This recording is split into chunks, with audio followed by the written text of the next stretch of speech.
जय श्री राधे। आप सभी का हमारे चैनल कथामृत रस पे स्वागत है। बंधुओं, इस ब्रजरज की कैसी अपरंपार महिमा है, जिस ब्रजरज के लिए इंद्र आदि देवता और उद्धव जी जैसे संत भी ललायित रहते हैं, जिसके लिए श्री कृष्ण भी यही इच्छा करते हैं कि काश मुझे भी इस ब्रजरज की प्राप्ति हो जाए। एक प्रसंग में अर्जुन से श्री कृष्ण कहते हैं कि हे अर्जुन, श्री राधा रानी की कृपा के बिना इस ब्रज में कोई प्रवेश नहीं पा सकता। तो हम जैसे सामान्य जीव उस ब्रजरज की प्राप्ति कैसे कर पाएंगे, परंतु एक श्री राधा रानी की कृपा से बिल्कुल संभव है। ऐसे ही वृंदावन के एक संत हुए जिनका नाम था सेवाराम। आज के प्रसंग में मैं आपको बताऊंगी कि इस ब्रजरज को कोई चख ले तो उसकी क्या दशा हो जाती है। यही जानते हैं हम आज के प्रसंग में। श्री वृंदावन में एक विरक्त संत रहते थे जिनका नाम था पूज्य श्री सेवादास जी महाराज। श्री सेवादास जी महाराज ने अपने जीवन में कभी किसी वस्तु का संग्रह नहीं किया था। एक लंगोटी, कमंडल, माला और श्री शालिग्राम जी इतना ही साथ रखते थे।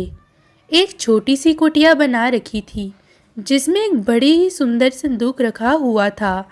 संत जी बहुत कम ही कुटिया से बाहर निकलते, बस सारा दिन भजन करते, अपना अधिकतम समय वृक्ष के नीचे भजन कर कर ही व्यतीत करते। यदि कोई संत आ जाए तो कुटिया के भीतर उनका आसन लगा देते। एक समय वहाँ एक बदमाश व्यक्ति आया और उसकी दृष्टि कुटिया के भीतर रखी उस संदूक पर पड़ गई। उसने सोचा कि अवश्य ही इस महात्मा को कोई खजाना प्राप्त हुआ होगा जिसे यह छुपा कर रखता है। महात्मा को धन का क्या काम, मौका पाते ही इसे चुरा लूँगा। एक दिन बाबा जी कुटिया के पीछे भजन कर रहे थे। अवसर पाकर उस चोर ने कुटिया के भीतर प्रवेश किया और संदूक को तोड़ मड़ोड़ कर खोला। उस संदूक के भीतर एक और छोटी संदूक रखी थी। चोर ने उस संदूक को भी खोला, तब देखा कि उसके भीतर भी एक और छोटी संदूक रखी हुई है। ऐसा करते करते उसे कई संदूक प्राप्त हुए और अंत में एक छोटी संदूक उसे प्राप्त हुई। उसने वह संदूक खोली और देखकर बड़ा दुखी हो गया।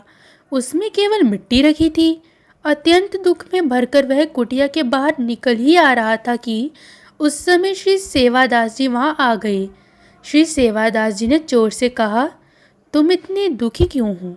चोर ने कहा, इतनी संदूक सुंदर में कोई मिट्टी भर कर रखता है, बड़े अजीब महात्मा हो। श्री सेवादास जी बोले, अत्यंत श्रेष्ठ मूल्यवान वस्तु को संदूक में ही रखना तो उचित है। चोर बोला, ये मिट्टी कौन सी मूल्यवान वस्तु है? बाबा बोले, ये कोई साधारण मिट्टी नहीं है, यह तो पवित्र श्री वृंदावन रज है। यहाँ की रज के प्राप्त से अनेक संतों ने भगवान श्री कृष्ण को प्राप्त किया है। यह रज प्राप्त करने के लिए देवता भी ललचाते हैं। यहाँ की रज को श्री कृष्ण के चरण कमलों का स्पर्श प्राप्त है। श्री कृष्ण और राधा ने तो इस रज को अपनी श्रीमुख में रखा है। चोर को बाबा की बात को कुछ समझ नहीं आई और वह कुटिया से बाहर जाने लगा। बाबा ने कहा, सुनो, इतना कष्ट करके खाली हाथ जा रहे हो, मेहनत का फल भी तुम्हें मिलना चाहिए। चोर ने कहा, क्यों हंसी मजाक कर रहे हो बाबा, आपके पास देने के लिए कुछ है ही नहीं। श्री सेवादास जी कहने लगे, मेरे पास तो देने के लिए कुछ नहीं है, परंतु इस ब्रजरज में सब कुछ प्रदान करने का सामर्थ्य है। चोर बोला, मिट्टी किसी को भला क्या दे सकती है? विश्वास हो तो यह रज स्वयं प्रभु से मिला सकती है। चोर, करना तो तुम्हारा काम धंधा है और महात्मा के यहाँ से खाली हाथ जाओगे तो यह भी ठीक नहीं। जाते जाते यह प्रसाद लेकर जा। इतना कहकर श्री सेवादास जी ने थोड़ी सी ब्रजरज लेकर उसे चोर के माथे पर लगा दिया। माथे पर रज का स्पर्श होते ही वह चोर भाव से भरकर भगवान के पवित्र नामों का उच्चारण करने लगा। श्री राधा कृष्ण, केशव, गोविंद।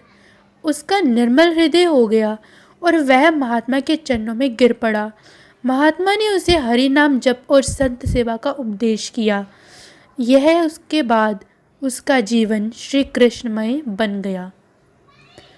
बोलो श्री वृंदावन धाम की जय हो।